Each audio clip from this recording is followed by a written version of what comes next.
প্রভু সুরধ্বনি তীরে বিনোদ খেলা খেলছে আর প্রিয় ভক্তদেরকে ডেকে বলছে, দাদা ও দাদা, বেলা চলে গেল, ঘরে যাবে না? ঘরে যাওয়ার সময় হয়েছে গো।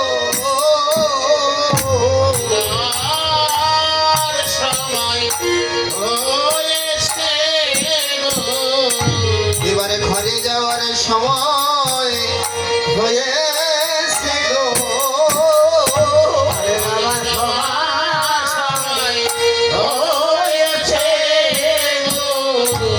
এই দিনবতী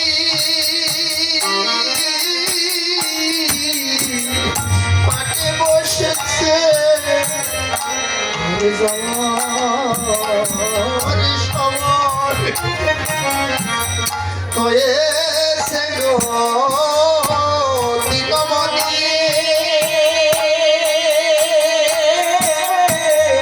পাটে বসেছে ঘরে যাওয়ার সময়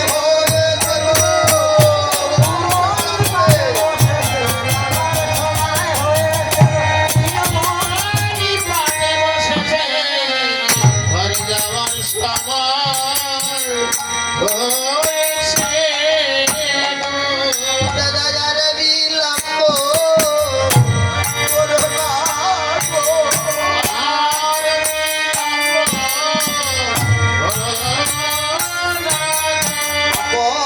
আপন ঘরে ফিরে চলো,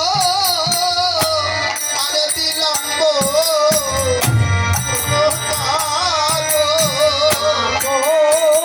ঘরে ফিরে চলো, আরে বিলম্ব করিব।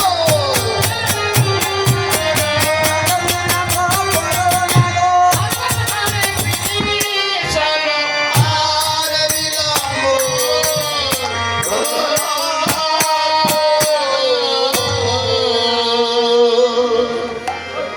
ও দাদা, বেলা চলে গেল, ঘরে যাবে না? আর কত খেলবে? মহাপ্রভু কোন বেলার কথা বলছে? এই জাগতিক বেলার কথা মহাপ্রভু বলছে না। এই জাগতিক বেলা নয়, এ বেলা আসতে গেলে 12 ঘন্টা পর পূর্ব দিগন্তে উদয় হয়, আবার 12 ঘন্টা খেলা করে পশ্চিম দিগন্তে হেলে পড়ে। এ বেলার কথায় আমার প্রভু বলেন নাই,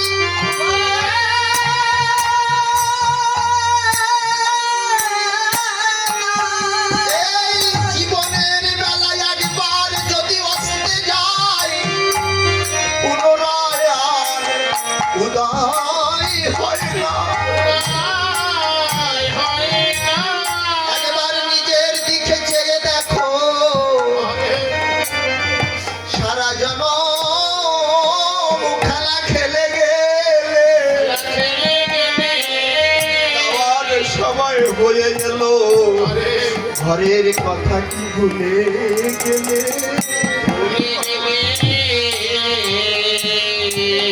ঘরে যাবে না? মাকে তো কথা দিয়েছো, সকালে সকালে আপো ঘরে ফিরিব।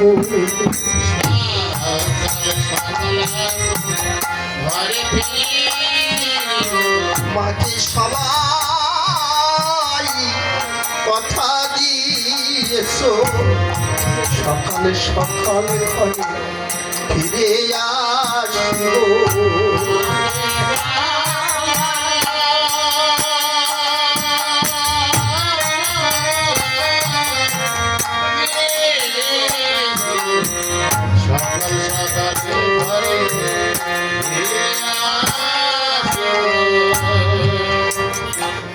মাকে সবাই আমরা কথা দিয়েছি, সকাল সকাল ঘরে ফিরে আসবো। ঘরের কথা আমাদের মনে হারিয়ে গেছে।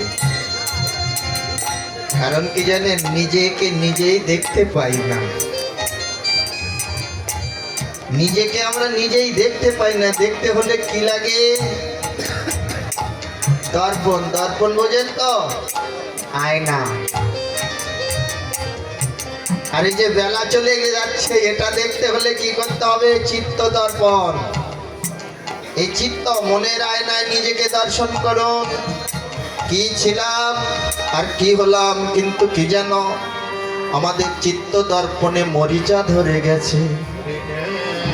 চেত দর্পণ মার্জনং ভবাদাবাক নির্বাপনং শ্রেয় কৈরব চন্দ্রিকা বিতরম বিদ্যাবধূ সজীবং আনন্দ পূর্ণবর্ধনং পূর্ণমৃত সাধনং পরম হৃদয়তে শ্রীকৃষ্ণ চৈতন্য সংকীর্তনম।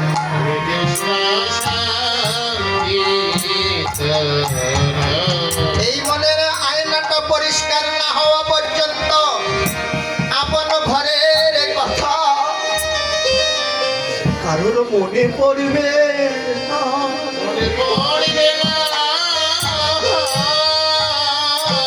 ও বাবা, পারবে কি সেই প্রভাতের সূর্যের ন্যায় ছোট্ট শিশুটি হয়ে পুনরায় মায়ের কোলে সেই ফোকলা দাঁতে হাসি দিয়ে আনন্দ দিতে? আর কি মা তোমাকে তেমন করে গলি করে নিতে পারবে? কখনো সেখানে আর ফিরে যেতে পারবো না, কারণ বেলা যে অতি বাহিত।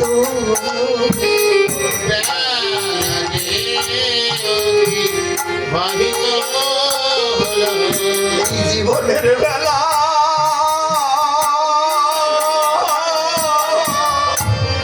অস্তে চলিল, বেলা যে অতি বাহিত হলো।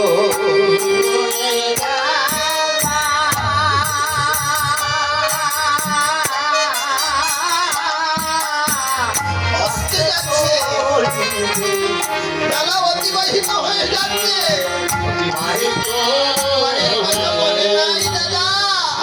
ও দাদা, বেলা চলে গেল, ঘরে যাবে না? কি বেলা ঠিক আছে তো? গতানিশি বহুতার কান্তি অল্প প্রতিষ্ঠানে সর্ব পরিচয় 40, 50, 60 বা 70 এরই মধ্যে মরণ অনিবার্য। ইহা কি ভাবনা আছে কারো? আয়ু সূর্য অস্তে গেল, একেবারে বলুন ভরে সবাই হরি বল হরি বল।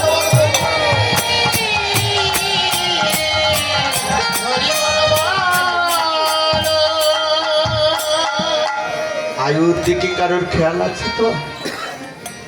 কারোর খেয়াল নেই। কারণ কি জানেন, মোহমায়ায় আমরা বন্দী হয়ে গেছি। মোহমায়া আমাদের বন্দী করে নিয়েছে। এই বন্দী মায়া আমরা কাটতে পারছি না। গীতায় কি বলছে? দৈব হেশ ভুন মহি মোমো মায়া। আমার মায়া দ্বারা আমি সংসারের সকল জীবকে বন্দী করিয়াছি। এই জীব কখনো ভজনায়, তপস্যায়, জ্ঞানী, যোগে, ঐশ্বর্যে আমার মায়া শৃঙ্খল কেটে আমার পর্যন্ত পৌঁছাতে পারে না। পারে না বলা ভুল, পারে। কারা পারে? যারা আমার বলতে কিছু রাখে না, সবকিছু আমাকে অর্পণ করে দিয়ে আমার উদ্দেশ্য কর্ম করে। আচ্ছা ঠিক আছে, আমি তাদেরকে কি করি? আমার মায়া শৃঙ্খল আমি নিজেই কেটে আমার ভক্তকে আমার পর্যন্ত পৌঁছে নি। মায়া কাটার শক্তি কারণ নয়, শুধু তার নাম করো। হা কৃষ্ণ বলো, নয়ন জলে নির্জনে বসে ভাসো, হে কৃষ্ণ। এই জীবনের বেলা তো অতিবাহিত হয়ে গেল, এই সংসার বন্ধনে আমাকে বন্দী করেছো প্রভু। এ বন্ধন থেকে তুমি মোচন করতে পারো।